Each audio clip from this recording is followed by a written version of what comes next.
Ketika Allah Subhanahu wa taala utus beliau, maka Allah Subhanahu wa taala nyatakan ucapan yang diucapkan oleh Nabi tidak sama. Ya ayuhan nas, inni Rasulullah ilaikum jami'a.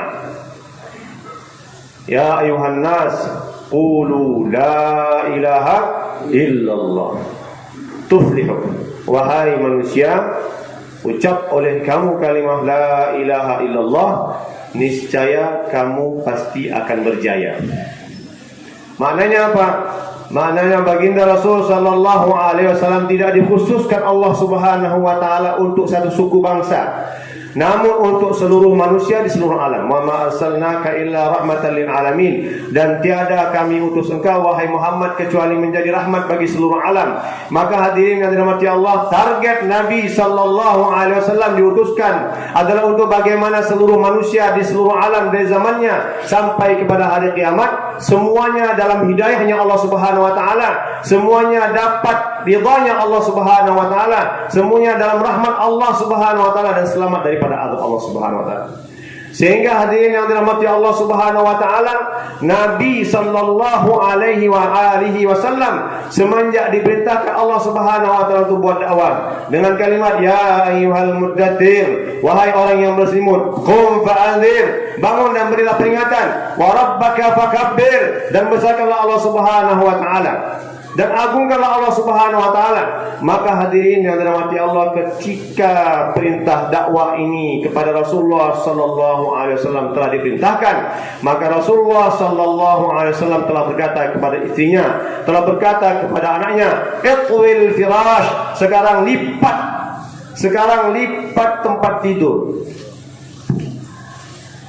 Lipat tempat tidurku agar aku memperjuangkan agama Tuhanku, kata Allah, kata Rasulullah Muhammad SAW. Dan beliau bersabda kepada istrinya, la rahata ba'dal yaum, tidak ada lagi istirahat untuk Muhammad setelah hari ini. Kenapa hadirin yang dirahmati Allah Subhanahu wa taala? Karena Nabi kita Muhammad sallallahu alaihi wasallam memahami bahwa tugasnya sudah dimulai untuk bagaimana memperkenalkan manusia kepada Allah Subhanahu wa taala. Apa guna kenal kepada Allah Subhanahu wa taala? Apa manfaat kita kenal kepada Allah Subhanahu wa taala? Manfaatnya besar hadirin yang dirahmati Allah, karena zat yang kita kenal bukanlah zat seperti zat makhluk yang lainnya. Allah Subhanahu wa taala adalah zat yang kamal, yang penuh dengan kesempurnaan, yang penuh dengan kecantikan, yang penuh dengan keindahan, yang penuh dengan keagungan. Dan Allah Subhanahu wa taala adalah zat yang apabila kita memilikinya, maknanya kita telah memiliki segala-galanya. Baginda Rasul Muhammad sallallahu alaihi wasallam sabdakan dalam firman Allah taala yang di dalam hadis kursi, ya ibadi wa ya hambaku utlubni, kau cari aku, kau carilah aku, tajidni, kau akan dapatkan aku. In wajadtani wajadta kulla syai', bila engkau telah mendapati aku, maka engkau telah mendapati segalanya. Wa in faqadtani faqadta kulla syai', kalau kau telah kehilangan aku, kalau kau kehilangan diriku, kata Allah taala, faqadta kulla syai', maka sungguh engkau telah kehilangan segala-galanya. Hadirin yang dirahmati Allah, ketika kita dapatkan Allah Subhanahu wa taala, ketika hati kita penuh dengan kebesaran Allah Subhanahu wa taala, ketika hati kita terpaut dan cinta serta terkesan kepada Allah Subhanahu wa taala, maka hadirin yang dirahmati Allah, sebenarnya kita telah memiliki apa saja yang ada di antara dunia dua alam, langit dan bumi, di dalam kekuasaan kita. Karena kita memiliki pemilik langit dan bumi. Siapa itu? Allah Ta'ala. Awal laisa qablahu syai', zat yang awal tidak ada yang mendahului Allah Subhanahu wa taala. Akhir laisa ba'dahu syai', akhir tidak ada yang mengakhiri Allah Subhanahu wa taala. Zahir fawqa kulli syai', Allah Subhanahu wa taala lebih nyata dibandingkan dengan segala yang nyata. Batin fawq duna kulli syai', dan Allah Subhanahu wa taala lebih tersembunyi dibandingkan dengan daripada segala yang tersembunyi. Allah Subhanahu wa taala sebelum adanya alam ini, Allah Subhanahu wa taala telah ada. Allah ciptakan arash. Inna awwala khalqillahil qalam. Makhluk yang pertama sekali yang Allah Subhanahu wa taala adalah al-qalam. Apa Pak? Al-qalam, pena. Untuk apa qalam diciptakan Allah Subhanahu wa taala? Liyaktuba maqadiral khalaik. Allah Subhanahu wa taala ciptakan pena untuk menulis takdir bagi setiap makhluk. Tsummal arsy, tsummal kursi, tsummas samawat, tsummal aradin. Setelah Allah Subhanahu wa taala ciptakan pena, Allah ciptakan arasy, Allah ciptakan kursi, Allah ciptakan 7 petala langit, Allah ciptakan 7 petala bumi. Semuanya hadirin yang dirahmati Allah Subhanahu wa taala diciptakan Allah Subhanahu wa taala, dan takdirnya telah Allah tulis dengan kalamnya Allah taala. Jadi hadirin mulia, namanya makhluk bersandar kepada Allah, namun Allah Subhanahu wa taala tidak bersandar kepada makhluk yang Ia ciptakan. Tidak bersandar kepada makhluk yang Ia ciptakan. Hadirin sedang jamaah yang dirahmati Allah Subhanahu wa taala. Dan ketika segala makhluk, seluruh makhluk Allah Subhanahu wa taala tiadakan, maka hadirin Allah tetap ada. Allah Subhanahu wa taala tetap akan ada.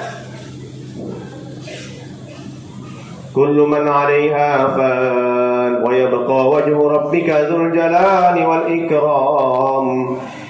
Segala sesuatu yang ada di atasnya pasti dihancurkan, difanakan, dihabiskan oleh Allah Ta'ala. Wa yabqa wajhu rabbika dzul jalali wal ikram. Yang tinggal hanya zat Allah Subhanahu wa taala yang memiliki keagungan serta kemuliaan. Hadirin sidang jemaah yang dirahmati Allah Subhanahu wa taala. Proses penghancuran alam Allah jelaskan, idza syamsu kuwirat, bila matahari dibelah, bila matahari dipecah oleh Allah Taala. Idza sama'u fatarat, bila langit telah dibelah oleh Allah Taala, bumi dihancurkan oleh Allah Subhanahu wa taala. Al-qari'atu mal qari'ah wa ma adraka mal qari'ah yauma yakunun nasu kal farashil mabthuth. Manusia akan terbang seperti mana belalang yang dihembus oleh angin. Wa takunul jibalu kal'ihnil manfush, dan gunung-gunung akan berterbangan dihembus seperti kapas yang dihembus oleh angin. Gunung. Sehingga begitu dahsyatnya gempa pada hari kiamat, proses kehancuran dunia ini hadirin mulia. Allah Subhanahu wa taala firmankan, ya ayyuhan nas ittaqu rabbakum. Wahai manusia, takutlah kamu sekalian kepada Tuhan kamu sekalian. Inna zalzalatas sa'ati syai'un 'azim. Sesungguhnya gempa yang akan terjadi di hari kiamat adalah sangat dahsyat sekali. Yauma tarawunaha tadhhalu kullu murdi'atin 'amma arda'at wa tadau kullu dhati hamlin hamlaha wa taran nasa sukara wa ma hum bisukara walakinna 'adzaballahi syadid. Hari itu kamu akan lihat, kata Allah, setiap wanita yang dalam keadaan memegang susuan, menyusui anaknya. Biasanya dekapan yang paling kuat itu adalah dekapan seorang ibu ketika menyusui anaknya. Setiap wanita yang sedang menyusui anaknya, tadhhalu kullu murdi'atin amma ardat, dia akan campakkan anak susuannya ke bawah supaya dia dapat berlindung daripada kengerian hari kiamat, dan dia berada di atas anak tersebut. Wa tadau kullu dhati hamlin hamlaha, dan setiap wanita yang dalam keadaan hamil akan keguguran kandungannya dan jadi pijakan untuk diri dia. Wa taran nasa sukara, dan kamu akan lihat manusia seperti mabuk. Wa ma hum bisukara walakinna adzaballahi syadid. Tiadalah mereka itu mabuk, akan tapi azab Allah Subhanahu wa taala untuk manusia ketika itu adalah sangat pedih sekali. Proses hari kiamat akan terjadi. Ketika hal ini terjadi hadirin mulia, kata Rasulullah Muhammad SAW, la taqumus sa'ah illa ala syirarin nas. Tidak akan terjadi hari kiamat kecuali atas orang yang paling buruk di antara seluruh manusia. Siapakah itu? Inna syarrad dawabi 'indallahi alladziina kafaru wa hum la yu'minun. Sesungguhnya seburuk-buruk yang melata di atas permukaan bumi ini adalah orang-orang yang kafir kepada Allah Subhanahu wa taala, yang tidak beriman kepada Allah Subhanahu wa taala. Kiamat hanya untuk mereka. Maknanya apa? Sebelum kiamat terjadi, orang beriman sudah mati duluan. Baru kiamat itu diberlakukan untuk orang-orang kafir. Ketika habislah hancur alam ini, maka yang ditinggal oleh Allah Subhanahu wa taala hanya beberapa orang malaikat saja. 8 orang hamalatul arsy, Jibril, Mikail, Israfil dan Israil. Maka Allah perintahkan kepada Israel, cabut nyawa hamalatul arsy, pemikul arasy-Nya Allah Subhanahu wa taala. Pemikul arasy-Nya Allah Subhanahu wa taala. Maka pemikul arasy Allah Subhanahu wa taala pun telah tercabut nyawanya, tinggal 4 orang malaikat. Allah berfirman, ya Israel, man baqiya fil qaum. Sekarang tinggal siapa di alam ini? Maka Israel kata, ana Jibril wa Mikail wa Israfil wa anta rabbul alamin. Tiada yang tertinggal di alam ini wahai Allah kecuali aku, Jibril, Mikail dan Israfil. Kata Allah, cabut nyawa 3 malaikat tadi. Cabut nyawa 3 malaikat tadi. Faqabada arwahahum, maka malaikat di Israel pun telah mencabut nyawa 3 malaikat tadi. Tinggal dirinya dan Allah Ta'ala. Ya Israel, man baqiya fil kaun. Wahai Israel, siapa lagi yang tinggal di alam ini? Maka Israel berkata kepada Allah Subhanahu wa taala, la yabqa fil kauni illa ana wa anta rabbul alamin. Wahai Allah, tidak ada yang tinggal di alam ini kecuali aku dan engkau penguasa alam. Kata Allah, aqbid ruhak, sekarang kau cabut nyawamu. Israel, hadirin yang dirahmati Allah, adalah malaikat yang Allah perintahkan untuk cabut nyawa. Maknanya apa? Ketika dia mencabut nyawanya, dia akan pilih cara termudah, cara teringan untuk mencabut nyawanya. Padahal kata Rasulullah Muhammad SAW, kepedihan sakaratul maut itu luar biasa. Inna fil mauti la sakarat, sesungguhnya pada kematian itu ada kepedihan. Nabi ajarkan kita doa. Apa doanya? Allahumma hawwin alaina fi sakaratil maut. Ya Allah Subhanahu wa taala, ya Allah, ringankanlah bagiku untuk menghadapi sakaratul maut. Nabi pun doa dengan doa yang sama seumur hidupnya. Karena Nabi memberitakan bahwa sesungguhnya seringan-ringan sakaratul maut untuk orang yang beriman sama seperti, rasanya sama seperti 1 ekor kambing yang dikuliti hidup-hidup. Masya Allah. Hadirin yang dirahmati Allah Subhanahu wa taala, baginda Rasulullah SAW berdoa apa? Ya Allah, mudahkanlah sakaratul maut untukku.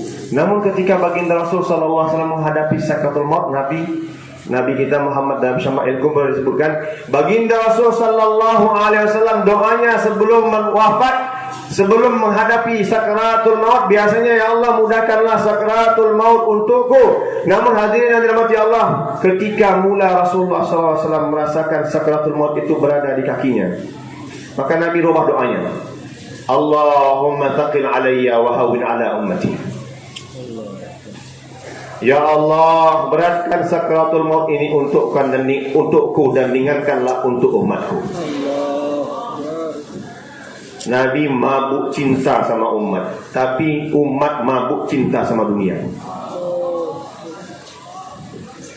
Hadirin yang mulia, maka ketika si Israel diperintahkan Allah Subhanahu wa taala untuk mencabut nyawanya, maka dia pun telah mencabut nyawanya. Faqabada ruhah. Bagaimana rasanya? La saha sayhatan law sami'a sayhatahu kullul hayy lama kulluhum. Dia akan menjerit kesakitan, hadirin mulia. Sekiranya jeritan Israel itu didengar oleh setiap makhluk yang hidup, maka setiap makhluk yang hidup akan mati karena jeritan daripada malaikat Israel yang memetik karena kesakitan ketika mencabut nyawanya sendiri. Macam mana mencabut nyawa kita?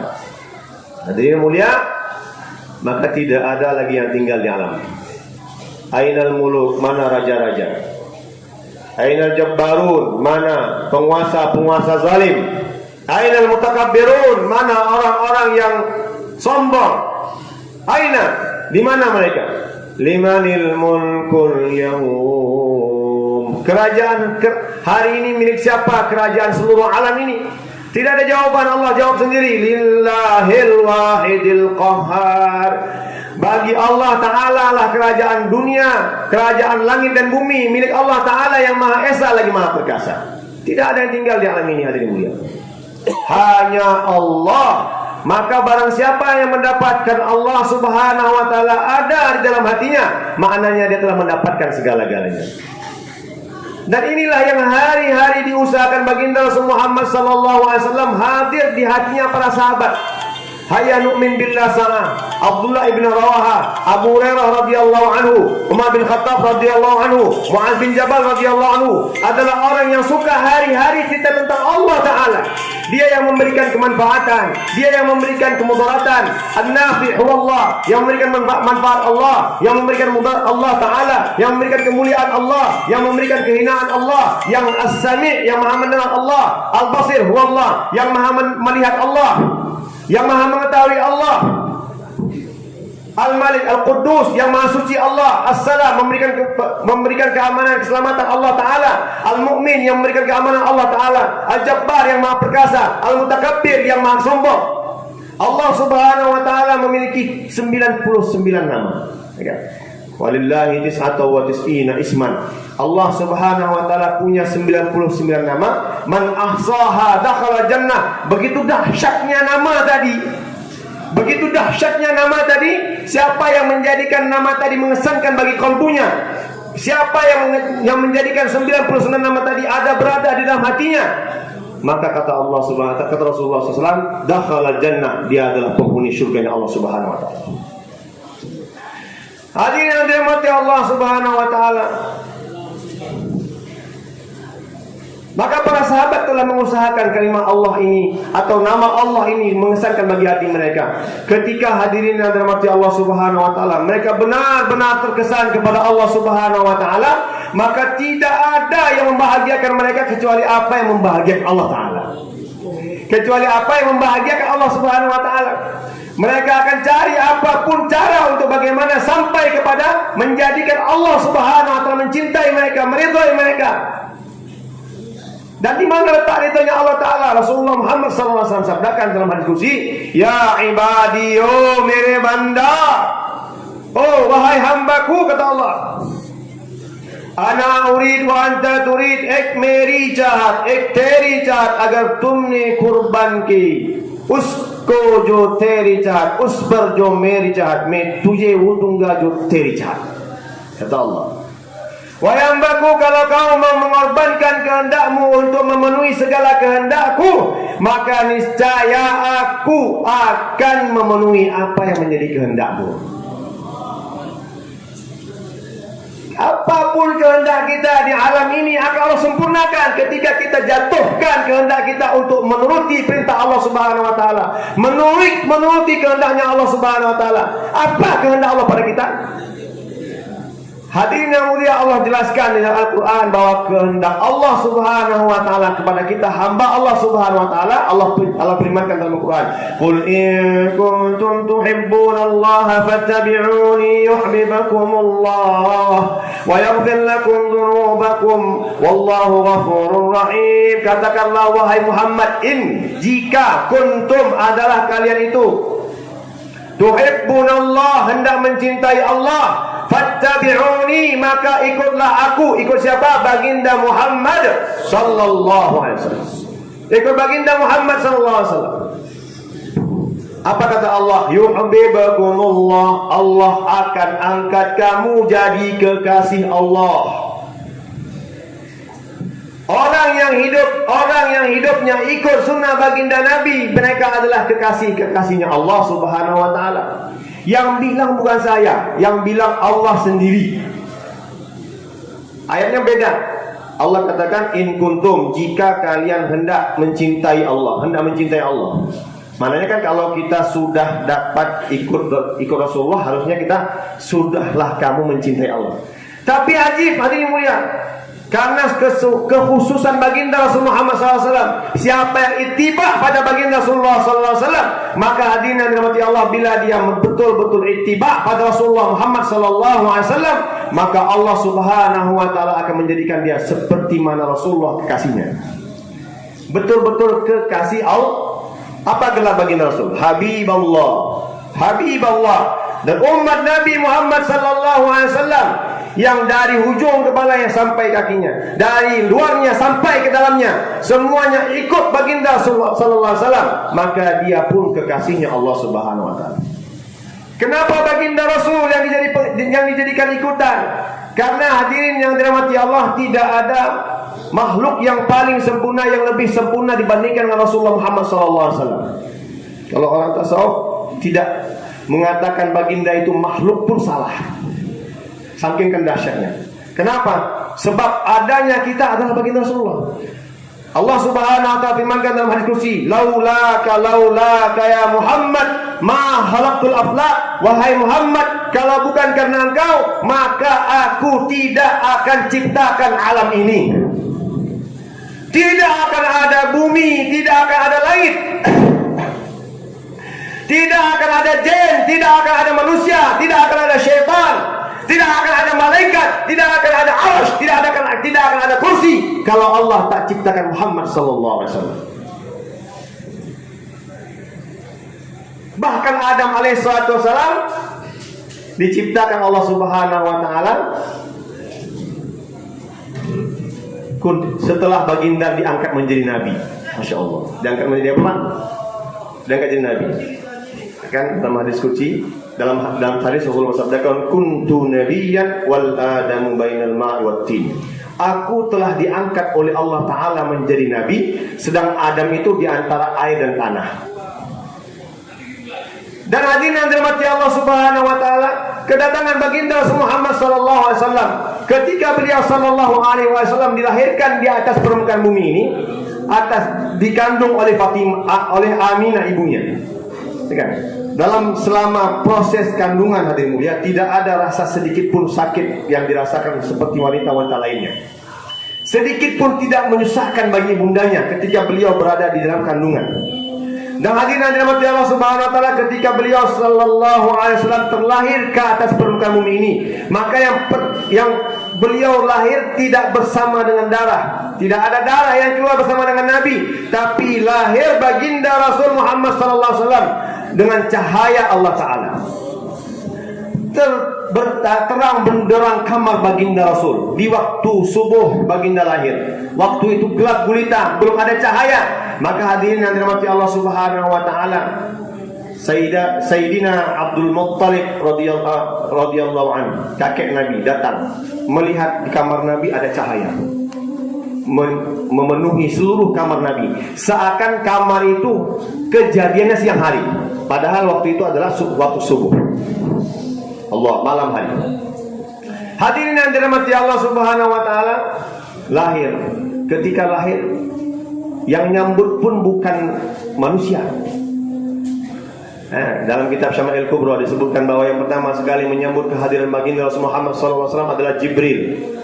Allah perintahkan kepada Jibril, ya Jibril, tufu biha masyariqal ardh wa magharibaha. Wahai Jibril, bawa Muhammad untuk datang keliling dunia. Masyariqal ardh wa magharibaha, agar dia keliling, datang ke negeri timur dan datang ke negeri yang paling barat. Liya'rifu bismihi wa na'tihi sallallahu alaihi wasallam, agar seluruh manusia di seluruh alam dapat mengenal nama nabiku dan sifat yang nabi yang aku kirim di akhir zaman. Waktu hulukan nabiyyin, waktu huluk Adam, berikan kepada Muhammad itu akhlaknya Nabi Adam, akhlaknya ahli syurga. Wa ma'rifata Syis, dan ma'rifatnya Nabi Syis alaihi salatu wasalam. Wa syuja'ata Nuh, dan keberanian Nabi Nuh alaihi salatu wasalam. Wa khullata Ibrahim, dan persahabatan yang dimiliki Ibrahim alaihi salatu wasalam. Wa syiddata Musa, dan keberanian Nabi Musa alaihi salatu wasalam. Wa ruhu Isa, dan ruhnya Isa alaihi salatu wasalam. Wa tuhu khuluqan nabiyyin, dan berikan kepada tubuh Nabi yang akan datang di akhir zaman ini seluruh sifat kebaikan yang ada pada Nabi alaihi salatu wasallam, pada baginda Muhammad sallallahu alaihi wasallam. Wa innaka la'ala khuluqin azim, sesungguhnya pada dirimu wahai Muhammad ada akhlak yang azimah, ada akhlak yang agung. Seperti mana orang menyakitinya, hadirin mulia, maka Nabi sallallahu alaihi wasallam akan membalas kepedihan itu dengan kebaikan yang lebih baik dibandingkan dengan apa yang dia pernah jumpai. Baginda Rasul sallallahu alaihi wasallam, di dalam tubuh beliau ada akhlaknya para nabi alaihi wassalatu wassalam. Wajar Allah SWT muliakan beliau. Hadirin yang dirahmati Allah Subhanahu wa taala, kemudian ketika Rasulullah Muhammad sallallahu alaihi wasallam terlahir, masih bayi, tak ada ayahnya. Ayahnya nggak punya ayah dia. Kalau kita kecil-kecil dulu masih ada ayah kita yang ngasihkan mainan untuk bermain-main waktu kecil, mainan gantungan tuh. yang kita lihat di atas ketika masih kecil, masih bayi. Baginda Rasul Muhammad sallallahu alaihi wasallam tidak ada mainan seperti itu, tapi mainannya lebih dahsyat dibandingkan mainan kita. Apa mainannya, Pak? Bulan mainannya. Kata Sayyidina Abu Talib, wahai Muhammad, aku pernah melihat engkau di waktu kecil bermain-main dengan jarimu.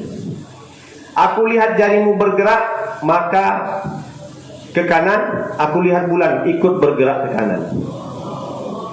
Engkau gerakkan tanganmu ke kiri, maka bulan ikut bergerak ke kiri. Engkau putar-putar bulan itu, maka dia pun ikut berputar-putar. Mainan Nabi sallallahu alaihi wasallam. Dan Allah Subhanahu wa taala memang ikuti. Allah Subhanahu wa taala menjadikan bulan itu menuruti apa kehendak Nabi sallallahu alaihi wasallam.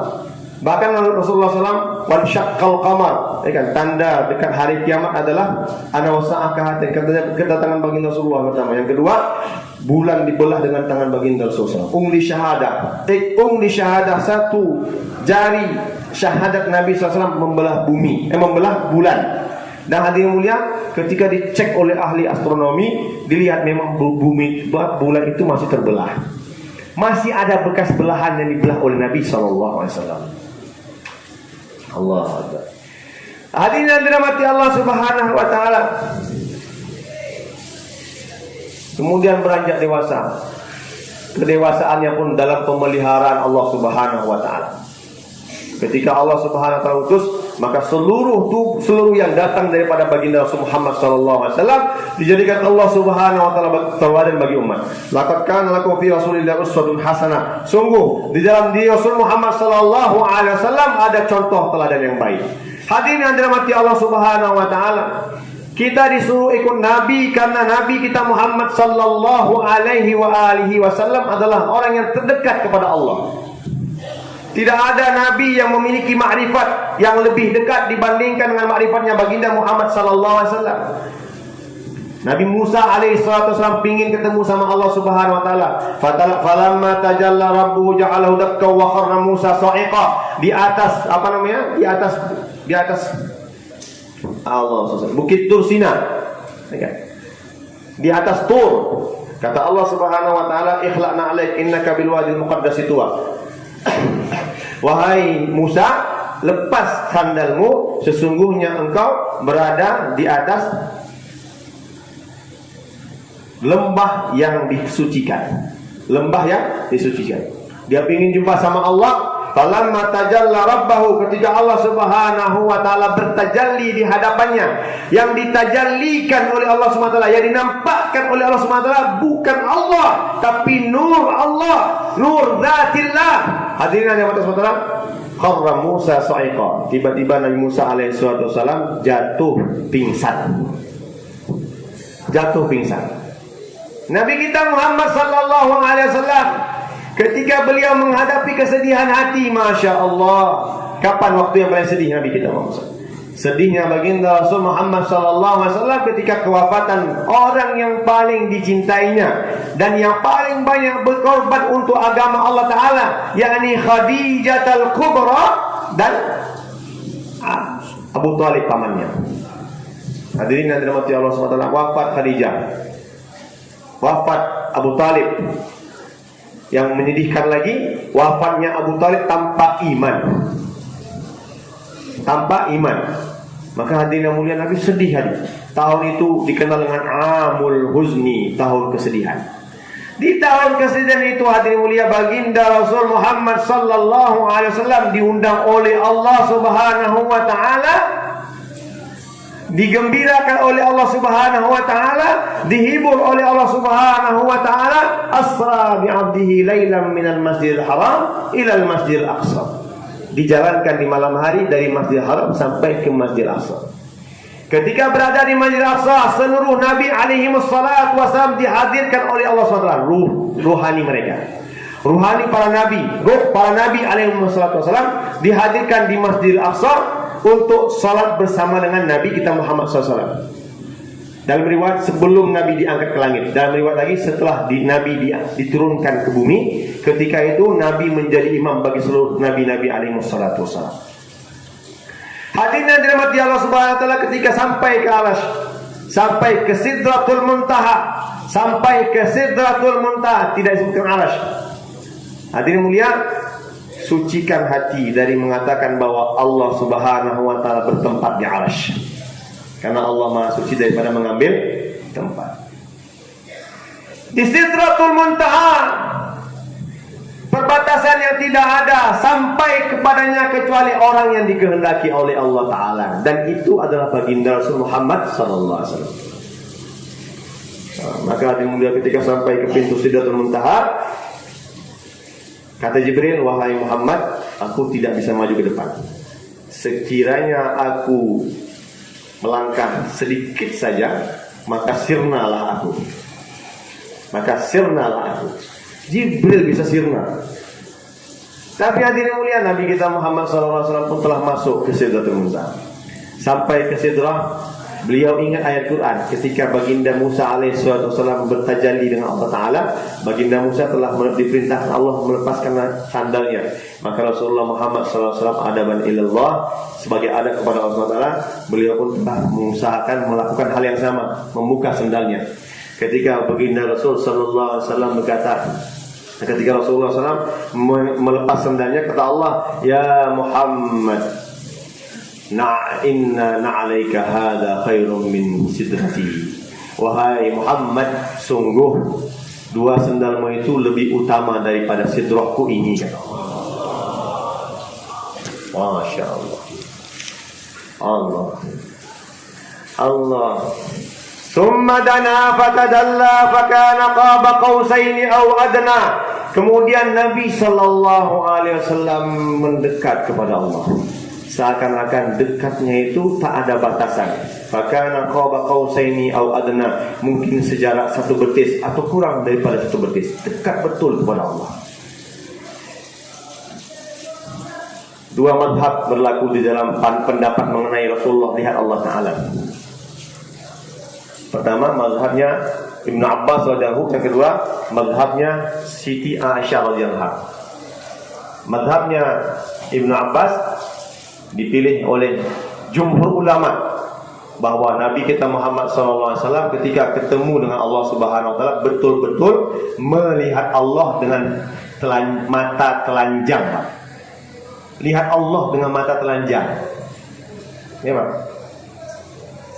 Tapi kata Aisyah radhiyallahu anha tidak. Menurut Aisyah, baginda Rasulullah SAW melihat Allah dengan mata ruhaniyahnya. Mata ruhaniyah. Dua-duanya betul. Dan itu pendapat Imam Al-Ghazali rahimahullah. Hadirin yang dirahmati Allah Subhanahu wa taala, yang jelas Nabi kita telah memandang Allah Ta'ala. Maka makrifat Rasulullah Muhammad sallallahu alaihi wasallam luar biasa. Dan ketika baginda Rasul sallallahu alaihi wasallam sampai ke sana, Rasulullah katakan, at-tahiyyatul mubarakatus salawatut thayyibatu lillah. Allah firmankan, assalamu alayka ayyuhan nabiyyu wa rahmatullahi wa barakatuh. Selamat sejahtera kepada engkau wahai Nabi, rahmat Allah Ta'ala dan keberkahan untuknya. Nabi kita Muhammad SAW paham bahwa beliau ketika Allah utus beliau, bukan beliau saja da'i, namun semua orang yang hidup di zamannya dan hidup di zaman setelahnya diutus adalah da'inya Allah Ta'ala. Ketika Allah katakan assalamu alayka ayyuhan nabi, Nabi jawab apa? Assalamu alayna wa ala ibadillahis salihin. Selamat sejahtera ke atas kami para nabi alaihi wassalatu wassalam dan ke atas para hamba-hamba Allah Subhanahu wa taala yang saleh. Asyhadu an la ilaha illallah. Allah berfirman, wa asyhadu anna Muhammadar Rasulullah.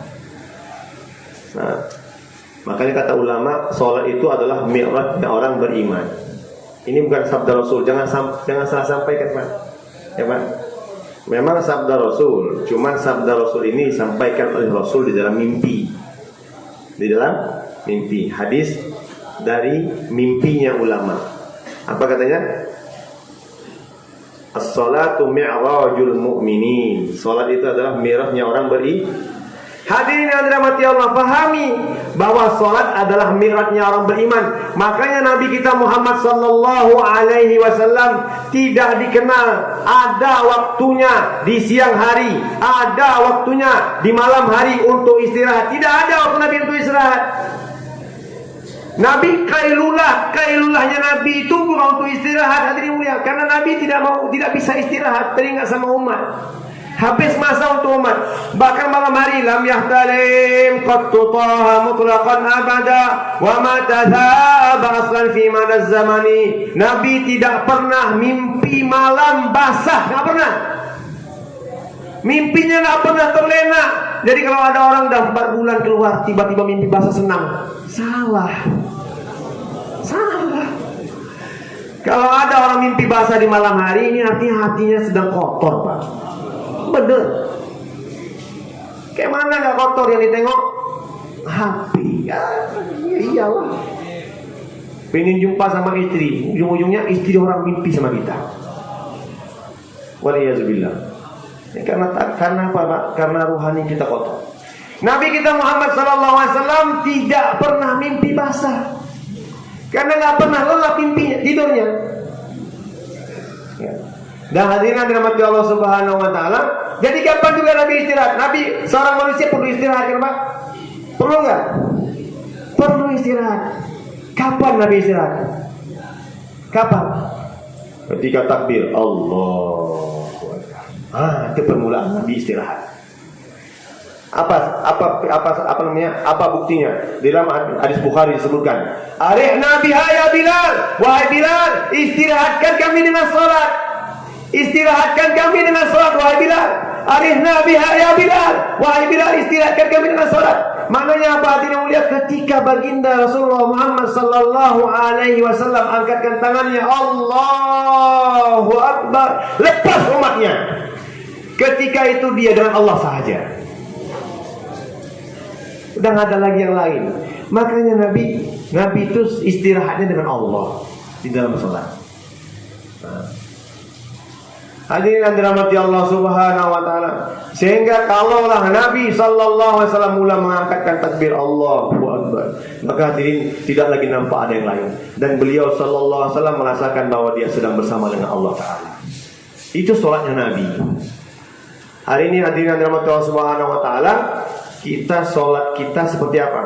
Salat kita karena tidak didahului dengan ruhaniyat sebelum salat, akhirnya apa? Salatnya kemana-kemana, lari ke sana kemari. Wuduknya suka-suka hati, kan gitu. Padahal hadirin mulia, kalau kita ingin membenarkan ittiba kita pada Rasulullah sallallahu alaihi wasallam dalam hal ibadah, maka kita perhatikan wuduk kita. Perhatikan wuduk kita. Hadirkan hati bukan ketika takbir saja, namun dari sebelum takbir kita ucapkan. Dari sebelum takbir kita ucapkan, kita sudah persiapan untuk bagaimana berhadapan Allah Subhanahu wa taala dengan cara wudhu Nabi kita Muhammad sallallahu alaihi wasallam. Hadirin yang dirahmati Allah. Baginda Rasul katakan, barang siapa berwudhu di rumah. Jadi sebaik-baik wudhu di rumah kalau kita sedang makomi. Kalau sudah itikaf ya tetap di masjid. Sebaik-baik wudhu di rumah. Kemudian setelah berwudhu, sempurnakan wudhunya. Fa'asbaghal wudhu summa nawa ila shalah. Kemudian dia niat untuk melaksanakan salat di masjid. Faniyatuhu kal hajjul umrah. Maka nilai niatnya itu seperti haji dan umrah. Baru niat salat ke masjid di rumah, selesai wudhu, pahalanya sama seperti pahala haji dan umrah. 5 kali Pak sehari semalam. Hadirin mulia, bagaimana wudhu Nabi kita Muhammad sallallahu alaihi wasallam? Wudhunya adalah wudhu yang paling sempurna. Sebelum baginda sallallahu alaihi wasallam wudhu menggunakan air 1 lota. Berapa lota Pak? 1 lota. Mula dengan hadirin mulia menghadirkan hati. Baca bismillah. Allahumma barik li fihi yumna wa barakah. Cuci tangannya. Kemudian meniatkan. Kemudian wa kumur. Allahumma ain doa. Dalam setiap dalam setiap rukun, dalam setiap pergerakan wudu, di setiap pergerakan wudu itu doa. Ya Allah, mudahkan mulutku untuk berzikir kepadamu, membaca Qur'anmu, membaca kalammu. Kemudian ketika istinsyaq, Allahumma arifni raihatal jannah, ya Allah, berikan kepadaku bau haruman surga untuk hidungku di hari kiamat. Kemudian membasuh wajah, ya Allah putihkan wajahku, jangan kau hitamkan. Kemudian ketika membasuh tangan kanan dan tangan kiri, ya Allah berikan catatan tanganku daripada tangan sebelah kanan, jangan kau berikan tanganku dari catatan tanganku daripada sebelah kiri. Kemudian kepala, azillani tahta zilli arsyika, ya Allah lindungi aku di bawah perlindungan arasmu. Dan terus ketika telinga, ketika ada doanya masing-masing. Dan doa ini dimaksudkan oleh para masyayikh di dalam kitab-kitab tasawuf. Apakah Nabi mengajarkan? Nabi buat kayak gitu karena hadir. Memanglah dalam pergerakan wudhu saja Nabi sudah hadir hatinya kepada Allah. Maka ketika angkat tangan Allahu Akbar, makhluk tidak ada satupun yang mengganjal dalam hati Nabi. Karena ketika itu ya Nabi hanya sedang bersama dengan Allah. Kita hadirin yang dirahmati Allah SWT, karena kita merasa masih punya kita, sehingga takbir pun kita merasa bahwa mengangkatkan takbir, yang mengangkat takbir di tangan kita adalah diri kita, bukan Allah Ta'ala. Padahal jelas yang tidaklah seorang itu diberi taufik oleh Allah Subhanahu Wa Ta'ala untuk melaksanakan sholat kecuali karena kehendaknya Allah. Jadi bergerak kita dalam sholat itu pun pergerakan yang digerakkan oleh Allah Subhanahu Wa Ta'ala. Udah nggak ada apa-apa lagi kita hadirin mulia. La haula wala quwwata illa billah. Tidak ada ketaatan, tidak ada kemampuan untuk menjalankan ketaatan, dan tidak ada kekuatan untuk bagaimana menghindarkan diri daripada kemaksiatan illa billah, kecuali dengan bantuan daripada Allah Subhanahu wa Ta'ala. Maka hadirin yang dirahmati Allah Subhanahu wa Ta'ala, kalaulah kita sudah perbaiki ibadah kita, sholat kita seperti mana baginda Rasul Muhammad SAW, maka setelah sholat pun kita jangan salah berdoa, Pak. Jangan salah berdoa. Jangan menyandarkan asbab duniawi kita dengan doa kita, karena kita mensyirikatkan Allah dengan apa? Dengan asbab duniawi kita. Allah saat bagi tahu barang siapa yang setelah sholat duha kemudian dia mengangkatkan tangan, sholatnya sudah betul, memang mencari rezeki kan. Namun setelah sholat Allah Akbar, selesai sholat, Assalamualaikum warahmatullahi wabarakatuh, ya Allah aku mau buka toko, ya Allah berikanlah aku rezeki dengan tokoku. Syirik kata Allah saat. Ya.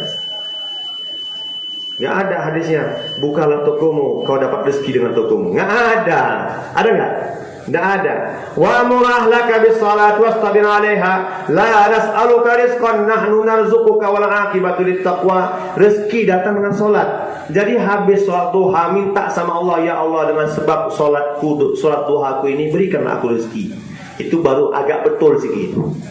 Agak betul. Kenapa? Karena dengan salat kita masih berharap rezeki, ya kan? Masih agak betul. Yang betul lagi mana? Habis sholat nggak ada harapan kecuali Allah Ta'ala. Itu dia. Paham ya? Hadirin yang dirahmati Allah Subhanahu Wa Ta'ala, maka habis sholat betul-betul, ya Allah dengan sebab sholatku, ya Allah dengan sebab sholatku betulkanlah imanku kepadamu. Nah, permintaan yang terbaik, ya kan gitu. Barulah agak sempurna, agak sama sholat kita dengan sholat Rasulullah Muhammad SAW. Allahumma rzuqni hubbak wa hubba man yuhibbuk wa hubba amali yuqarribuni ila hubbik. Ya Allah karuniakanlah untukku kecintaan kepadamu dan kecintaan kepada orang yang mencintaimu, dan kecintaan kepada amalan yang menyebabkan aku dekat kepada kecintaan kepadamu. Ya Allah, doanya cantik. Itu doa Nabi, Pak. Allahumma inna nas'aluka al-jannah wa ma qarraba ilaiha. Ya Allah, aku minta kepadamu syurgamu, ya kan? Dan apa yang mendekatkan aku kepada syurgamu. Demikian hadirin mulia. Apa yang mendekatkan kita kepada syurga Allah? Apa, Pak? Ibadah? Enggak. Yang mendekatkan kita ke dalam syurga, kepada syurga Allah SWT adalah rahmat Allah Subhanahu wa Ta'ala. Cari rahmat itu. Ya dengan apa? Ya ibadah mungkin bisa jadi. Kalaupun hadirin yang dirahmati Allah kita ibadati Allah Subhanahu Wa Ta'ala, Allah putuskan kita masuk neraka, ya sudah kehendak Allah. Karena kenapa kita tidak akan masuk surga kecuali dengan rahmat Allah Ta'ala. Tidak masuk surga seorang itu kecuali dengan rahmat Allah SWT. Baginda Nabi katakan, ditanya oleh para sahabat, ya Rasulullah, wala anta ya Rasulullah, bagaimana dengan engkau ya Rasulullah? Aku pun tidak bisa masuk surga kecuali dengan kehendaknya Allah Ta'ala, dengan rahmat Allah Ta'ala. Jadi kita butuh rahmat Allah. Ibadah kita buat untuk dapatkan rahmat Allah. Dan rahmat Allah sembunyikan di dalam ibadah kepada Allah, namun tidak disertai dengan kesyirikan. Man shalla yura'i faqad asyraka. Barang siapa melaksanakan salat karena riya, maka sungguh telah berbuat syirik. Wa man tasaddaqa yura'i faqad asyraka. Barang siapa yang bersedekah karena riya, maka sungguh dia telah berbuat syirik. Wa man shama yura'i. Barang siapa berpuasa faqad asyraka, maka sungguh dia telah berbuat syirik kalau dia berbuat karena riya. Maka memang mukhlis, ikhlas karena Allah Ta'ala semata. Ini salat hadirin mulia. Kemudian ibadah-ibadah yang lain, kita contoh baginda Muhammad SAW. Lain daripada ibadah, ada solat kita, zakat kita contoh Rasulullah Muhammad SAW. Zakat, jangan main-main dengan menyimpan harta. Kalau bisa ada orang yang mengaudit harta kita. Kita orang kaya, jangan biarkan kita mengaudit harta kita sendiri karena kita pelit, karena kita bakhil. Tapi biarkan orang-orang Baitul Mal datang untuk mengaudit harta kita, agar kita mengeluarkannya sesuai dengan apa yang dikehendaki Allah dan Rasulnya. Kalau tidak, hadirin mulia, maka setiap tahun kita berhutang. Contoh, ada uang 1 miliar, maka wajib keluar 25 juta. Berapa juta? 1 miliar itu 1000, ya kan? 1 miliar 1000 juta. Orang punya uang 1 miliar, maka 25 juta wajib dia keluarkan. Kalau sampai haul, tahun ini simpanannya sampai akhir tahun ada 1 miliar, maka hadirin yang dirahmati Allah 25 juta wajib untuk dia keluarkan tahun ini. Tahun depan nggak dikeluarkan, kalau tahun ini nggak keluarkannya, maka tahun depan dia wajib keluarkan lagi. Dan dikeluarkan bersamaan dengan yang ini. Qadha wajib Pak terhadap zakat yang tertinggal. Hari ini kena dipahami. Seperti mana sholat ada qadhanya, gitu juga dengan zakat ada qadhanya. Baru Allah bersihkan harta kita. Kita tidak akan bahaya, tidak akan celaka dengan harta kita. Walladzina yaknizuna adh-dhahaba wal fiddata wa la yunfiquna fi sabilillah fabashshirhum bi'adzabin alim. Orang yang menyimpan harta, kemudian dia tidak menzakatinya, tidak menginfakkan di jalan Subhanahu wa taala, fabashshirhum bi'adzabin alim. Sungguh dia telah menciptakan harta, kabarkan kepada dengan azab yang pedih. Yauma yuhma 'alaiha fi nari jahannam fatuqwa biha jibahuhum junubuhum, di mana dia akan dibenam dalam neraka, kemudian ditempelkan kepalanya menjadi gosokan dalam nerakanya Allah Subhanahu wa taala. Seluruh badannya akan digosok dengan gosokan api nerakanya Allah Subhanahu wa taala. Fatuqwa biha jibahuhum junubuhum, maka dengan sebab daripada seretan gesekan daripada gosokan api, setrika api neraka, hancur, lambungnya hancur, wajahnya pun hancur, dihancurkan Allah Ta'ala. Ini sebab apa? Tidak membayar zakat. Kemudian hadirin yang dirahmati Allah Subhanahu wa taala, puasa di bulan Ramadan, haji ketika mampu, kan gitu. Ini hadirin kita contoh baginda Rasul. Bagaimana puasa Nabi, kita belajar kepada para ulama. Bagaimana hajinya Nabi kita Muhammad SAW, kita belajar kepada para ulama. Ini dalam bentuk ibadah. Kemudian dalam bentuk muamalah, muasyarah pun kita perbaiki. Kita contoh Nabi kita Muhammad SAW. Bagaimana baginda Rasul Muhammad SAW dalam muamalah, muasyarah. Seperti itu kita hidup dengan muamalah, muasyarah seperti itu. Jangan kita berhutang, kita melarikan diri dari hutang. Orang yang paling bahaya itu adalah mati dalam keadaan berhutang. Karena walaupun syahid di jalan Allah, tetap dituntut hutangnya. Saya pernah dapat hadis Nabi, kecuali matinya tenggelam. Ya kan? Orang yang meninggal dunia karena dalam keadaan berhutang, maka dituntut hutangnya kelak di hari kiamat. Kecuali mati dalam keadaan tenggelam. Tapi itu maksudnya tidak masyhur pendapat ulama. Namun hadirin mulia, kalau kita punya hutang, bayar Pak. Bayar. Gak mampu semuanya, bilang aku mampu 1 juta dulu, besok 2 juta, besoknya lagi. Yang penting ujung hidup kita tidak terbelenggu dengan hutang. Namun hadirin yang dirahmati Allah Subhanahu wa taala, walaupun hadirin kita berhutang mesti bayar, tapi orang yang menghutangkan itu, kalau dia memaafkan, menggetarkan arasnya Allah Subhanahu wa taala. Nah, sebagian kita tuh berhutang karena keluarnya Subhanahu wa taala. Sunnah Pak. Berhutang karena keluarnya Subhanahu wa taala itu sunnah. dibuat oleh para sahabat Nabi Muhammad SAW. Namun hadirin yang dirahmati Allah SWT, ada amalan sunnah yang kalau diamalkan akan menyebabkan bergetar arsy Allah Subhanahu wa taala. Apa itu? Ketika pulang dari perjuangan, langsung kita bilang, udahlah, nggak usah kau bayar lagi utangku, udah kau halalkan untukmu. Masya Allah, getar arsy Allah Subhanahu wa taala sebab itu. Ada solusinya, Pak.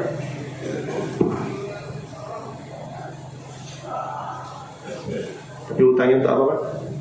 Untuk agama, bukan untuk urusan dunia. Kalau untuk urusan dunia, kejar aja. Setiap hari hadirin mulia, orang yang menghutangkan duit untuk saudara muslim akan diberi pahala oleh Allah Subhanahu wa taala sebanyak yang dia hutangkan setiap hari bersedekah. Misalnya dia hutangkan sama kawannya 50 juta ya, Pak. Berarti kan ada uang dia sama kawannya itu 50 juta. Maka setiap hari dianggap dia bersedekah 50 juta. Enggak, tahan aja, Pak. Jangan kejar-kejar. Nggak usah pakai debt collector, ya kan? Jangan pakai debt collector. Hadirin yang dirahmati Allah Subhanahu wa taala. Kemudian, ya kan? Hutang bayar sesuai dengan harganya. Jangan ambil kredit, Pak. Kenapa hari ini ahbab tidak keluar lagi? Karena ada kredit mobil. Ngapain punya mobil tapi kreditan? Bunyinya dip. Enggak, Pak? Gara-gara kredit nggak keluar lagi 4 bulan. Biasanya jago, katanya memang saya ini beli mobil kredit untuk digunakan untuk agama Allah. Karena sudah dikreditkan, nggak dipakai lagi untuk agama Allah. Ada ini masalah dengan kredit. Maulana Sa'ad Damat Barakatuh dalam bayan beliau mengenai muamalah. Hari ini muamalah orang Islam atau orang umat Islam hari ini sudah terlibat di dalam di dalam riba 80%. 80% orang yang terlibat dalam riba dari kalangan umat Islam. Jangankan orang di luar dakwah, dalam usaha dakwah ini pun dah banyak pula orang kena riba. Iya, Pak. Penyebab nggak bisa keluar. Main pula MLM. Masya Allah, nggak jelas, Pak. MLM, udahlah. Kalau mau buat multi level marketing ini aja dibuat, Pak. Jelas ini. Mati nggak akan habis pahala. Itu dia sadawan. Hadirin yang dirahmati Allah Subhanahu wa taala. Muamalah kena perbaiki. Kenapa? Kalau kita berdoa dengan muamalah yang salah, nggak ada artinya doa kita. Kenapa? Orang yang terlibat dalam riba, kata Allah, ba'danu biharbim minallahi wa rasulih. Dalam Al-Quran itu hanya dalam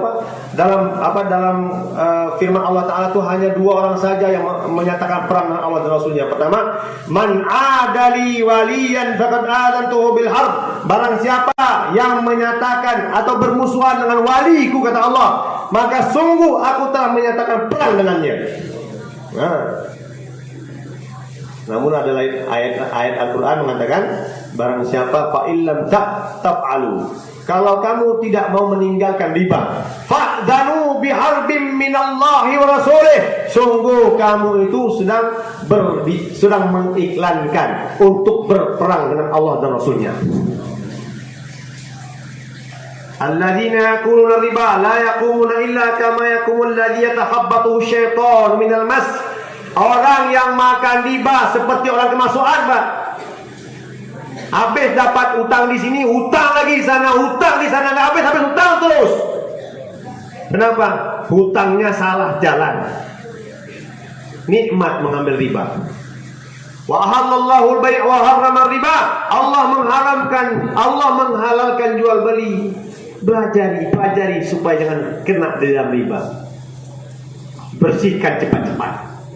Karena kalau kita masih ada hubungan dengan riba, berarti kita sedang bermusuhan dengan Allah Ta'ala. Doa, ya Allah, ya Allah, jadikanlah anakku anak soleh, hafiz-hafizah dan hidayah. Tapi hati mulia, tak makbul. Kenapa? Karena masih terlibat dalam berperang dengan Allah dan Rasulnya.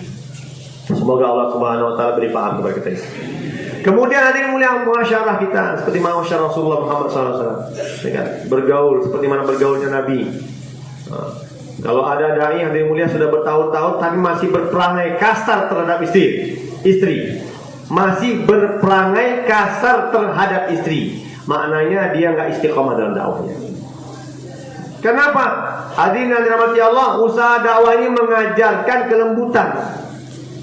Rasulullah Muhammad SAW difirmankan oleh Allah Subhanahu Wa Taala, bagian Allah berfirman kepada Isa, ya Isa, inni ba'itsu min ba'dika ummatan, wa Isa, sesungguhnya aku akan utus setelah kamu satu umat, in asabahu ma yuhibbun, bila mereka ditimpa musibah, bila mereka mendapatkan kebaikan, hamadu wa syakaru, mereka akan puji Allah dan bersyukur terhadap nikmat tersebut.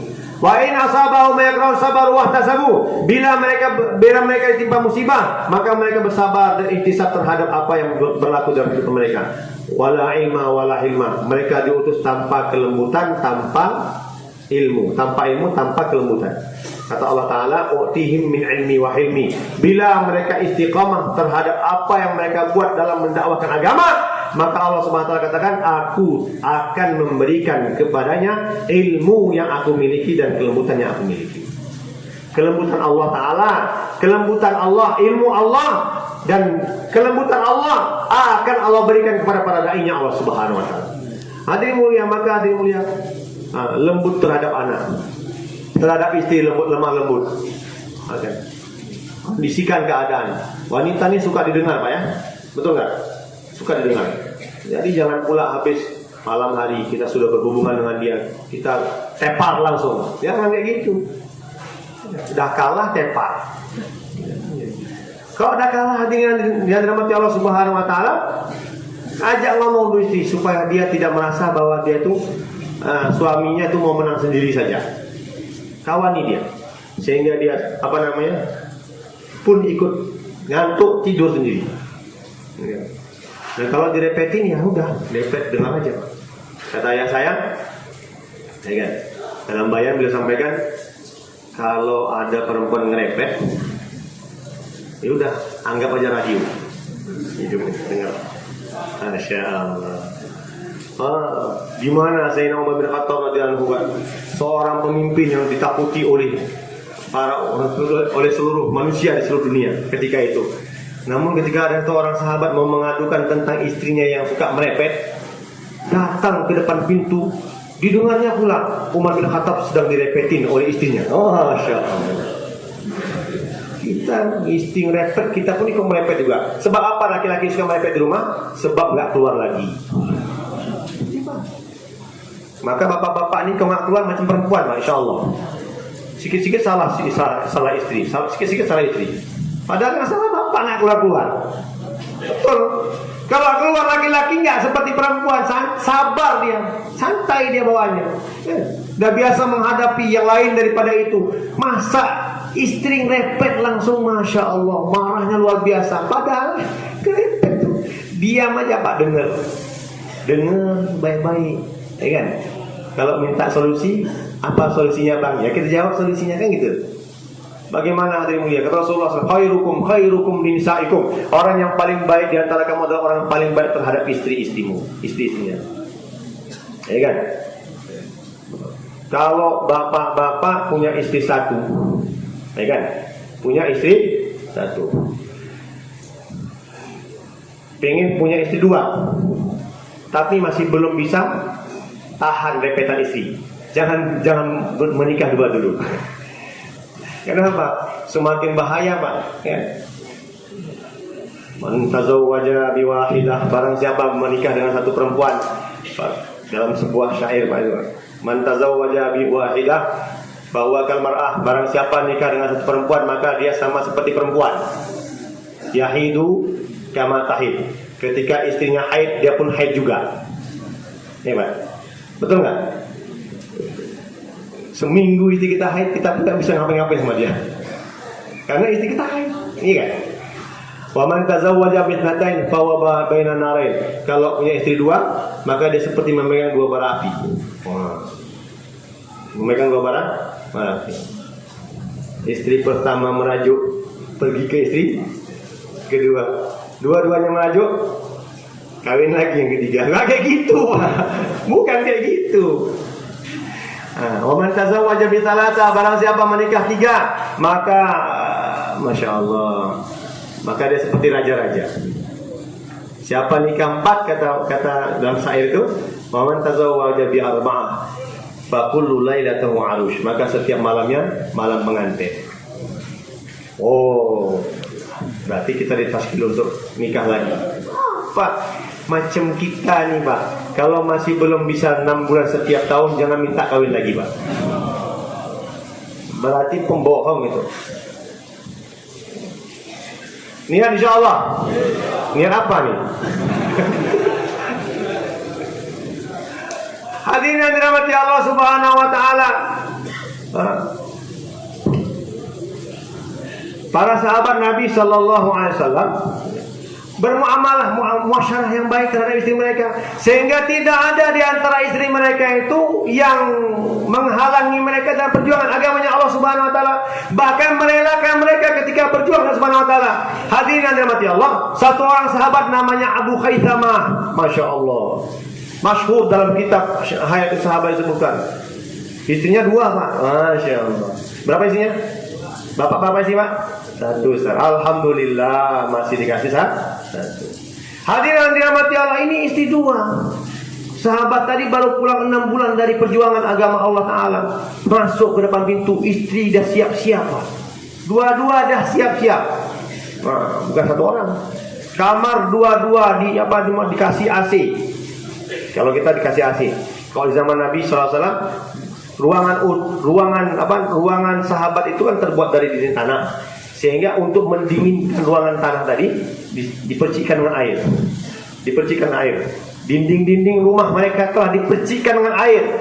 Hadirin yang dirahmati Subhanahu wa taala, dan dibersihkan, diberi uang yang bakhur. Masya Allah, suasana menggoda. Dua-dua sudah bersiap-siap di depan rumah masing-masing untuk menyambut kedatangan suami mereka kedua-dua. Namun sahabat Nabi SAW Abu Khaisamah datang ke depan pintu. Yang pertama ditanyanya, wahai istriku, mana Rasulullah? Dia bilang Rasulullah di Khaybar. Di Tabuk. Di Khaybar.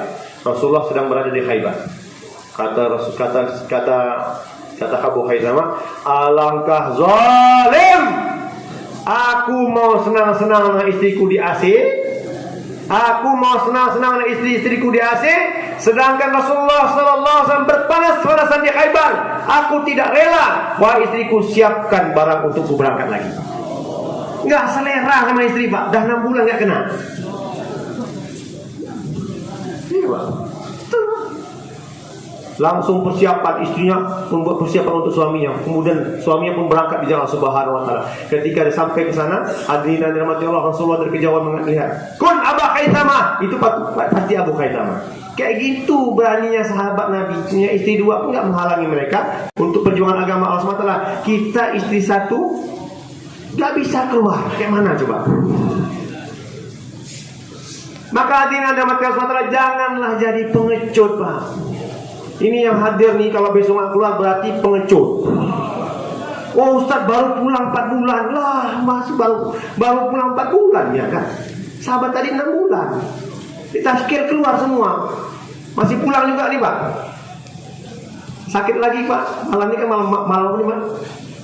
Malam Jumat. Malam iktikaf, ya kan. Paling gara-gara bahasa dai kan, suka merubah-rubah dari iktikaf jadi istikaf. Lama-lama yang nggak pernah istikaf, biasanya iktikaf malam Jumat. Yang nggak pernah istikaf, biasanya iktikaf. Gara-gara istikaf, akhirnya apa? Dai malam Jumat istikaf dia. Nggak ada istri yang istikaf. Ini mulia. Nggak ada dalilnya palsu. Kok sunatnya itu kok. Sunatnya malam Jumat itu iktikaf di rumah Allah Subhanahu wa taala. Ngapain? Nangis di hadapan Allah Subhanahu wa taala agar Allah pilih saya besok keluar dari Allah Subhanahu wa taala. Kalau besok tak terpilih, berarti doa kita di rumah. Mikir di rumah saja. Hadirin yang dirahmati Allah Subhanahu wa taala. Para sahabat memahami bahwa mereka telah perbaiki muasyarah mereka. Mereka telah perbaiki akhlak mereka sehingga mereka menjadi bunga-bunga kemanapun mereka pergi. Hari ini kita masih apa agama itu? Jangankan risau untuk umat, risau untuk anak sendiri pun tak ada lagi. Risau untuk istri sendiri pun tak ada lagi. Risau untuk orang-orang yang ada di sekitar kampung kita pun tidak ada lagi. Sehingga hadirin mulia, udah kalau kalian mau masuk neraka, masuklah sana ke neraka. Ini bukan tanda, bukan ciri umat Nabi Muhammad SAW. Baginda Rasul Muhammad SAW bagaimana Rasulullah SAW mau wafat yang dia ingat siapa? Umatnya. Mau wafat yang dia ingat siapa?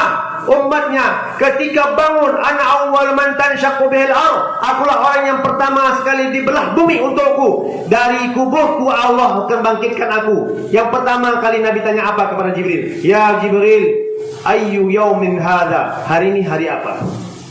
Kata Jibril, ya Rasulullah, hada yaumul qiyamah, hada yaumul hasyr. Ini hari kebangkitan. Kata Rasulullah, kaifa ummati? Bagaimana umatku? Bagaimana umatku? Hadirin yang dirahmati Allah Subhanahu wa taala, ketika para seluruh manusia berada di mahsyar, ketika seluruh manusia berada di mahsyar, yang sedang kebingungan, lari sana kemari, tidak tahu arah jalan kemana.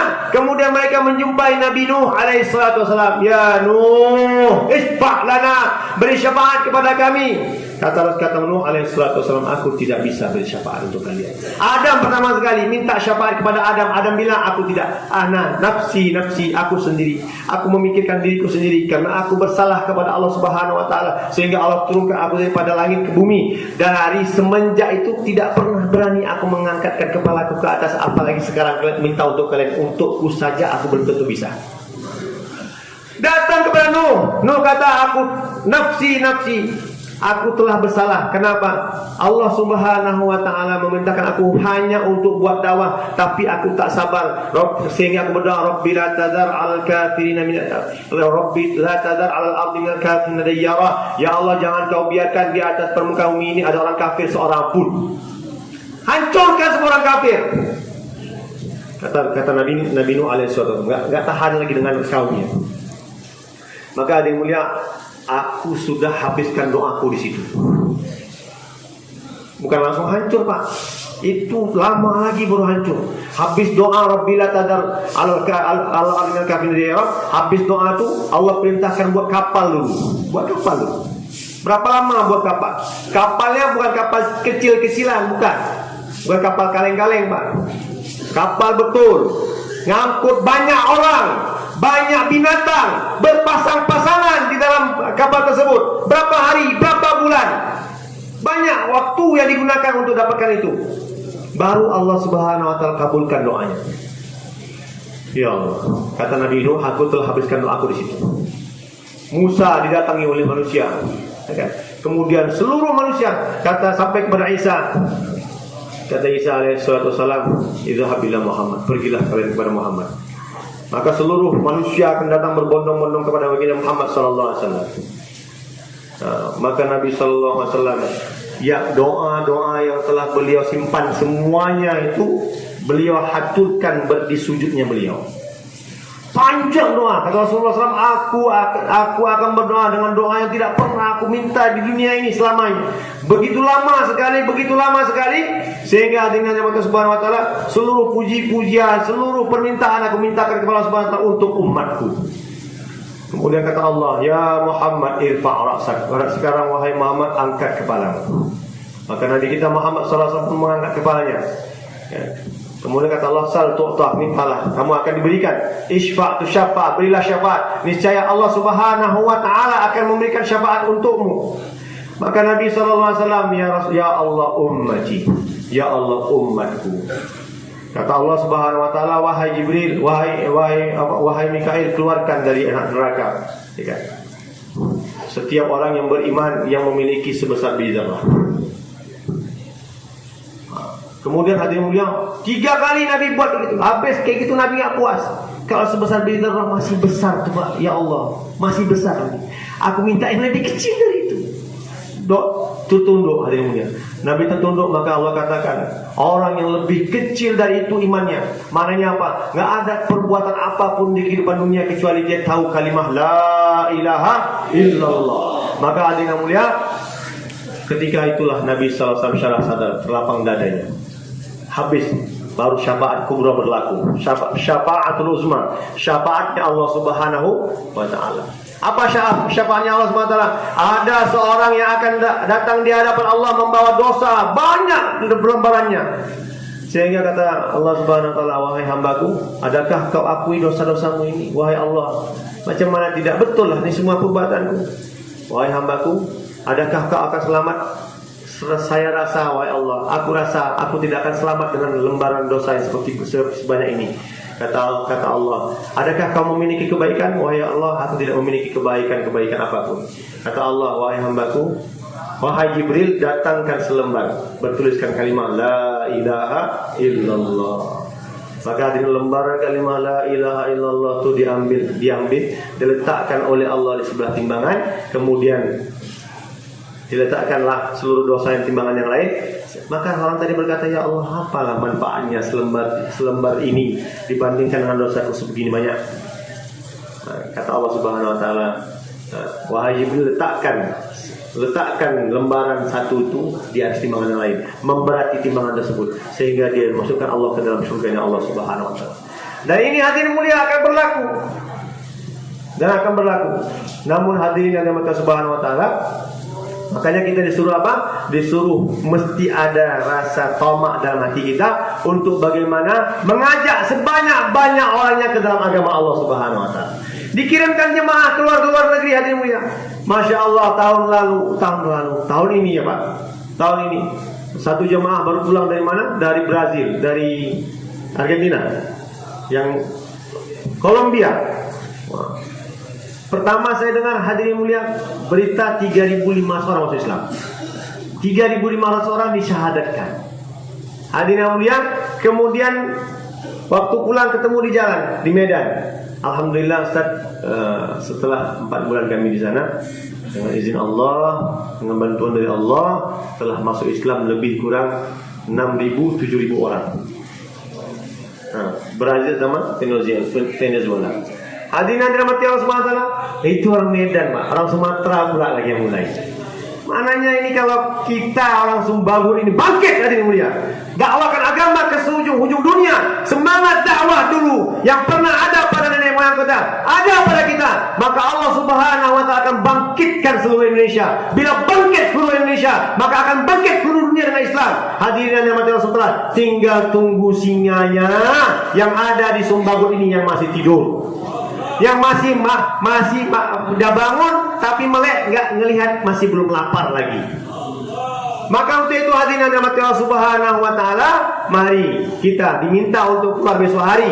Hadirin, tidak ada yang hadir di sini kecuali semua kita bagi nama, insyaallah tuan-tuan. Soalnya Pak, berdiri Pak, yang negara jauh, silakan berdiri. Negara jauh dulu. Ada? Silakan Pak. Tadi sampai Anja Channel.